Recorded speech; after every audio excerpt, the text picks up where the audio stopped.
Bismillahirrahmanirrahim. Assalamualaikum warahmatullahi wabarakatuh. Saya Rafi Alparizi dari kelas 4B ingin menjelaskan tentang aktualisasi akhlak dalam kehidupan sehari-hari. Nah, aktualisasi akhlak ini adalah upaya nyata untuk mewujudkan nilai-nilai moral dan etika, terutama yang bersumber dan ajaran agama. Ke dalam perilaku sehari-hari, ia bukan sekedar teori di dalam buku, melainkan cerminan kepribadian seseorang dalam berinteraksi dengan Tuhan, sesama, dan alam. Nah, adapun uraian lengkap mengenai aktualisasi akhlak dalam berbagai dimensi kehidupan.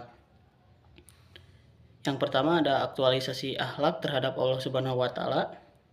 Ini adalah pondasi dari seluruh akhlak manusia. Hubungan yang baik dengan pencipta akan memengaruhi perilaku seseorang terhadap makhluknya. Ada 4 poin. Yang pertama ada tauhid dan keikhlasan.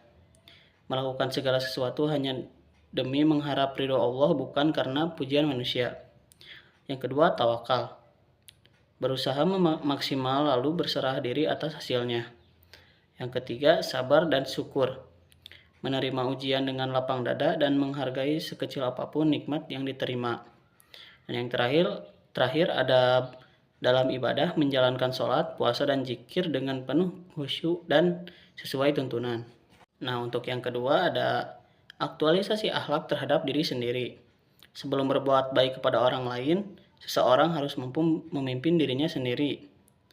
Nah, ada 4 poin. Yang pertama ada sidik atau jujur. Jujur terhadap nurani dan mengakui kekurangan diri untuk diperbaiki. Yang kedua ada amanah. Menjaga kesehatan tubuh, waktu, dan potensi yang diberikan Tuhan sebagai titipan. Yang ketiga ifah. Menjaga kehormatan. Menjauhkan diri dari perbuatan yang merendahkan martabat diri sendiri. Dan yang terakhir, haya atau malu.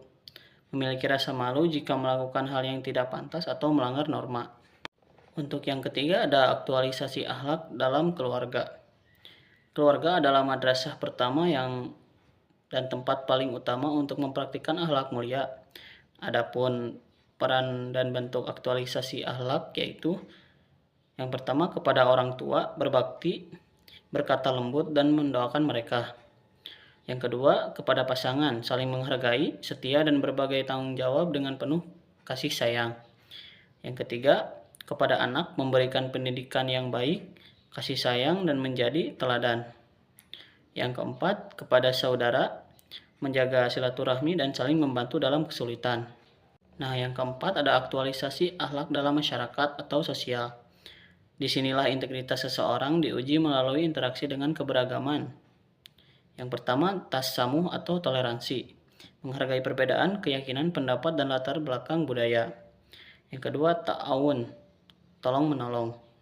Membantu tetangga atau teman yang membutuhkan tanpa memandang pamrih. Ketiga, musyawarah atau persamaan.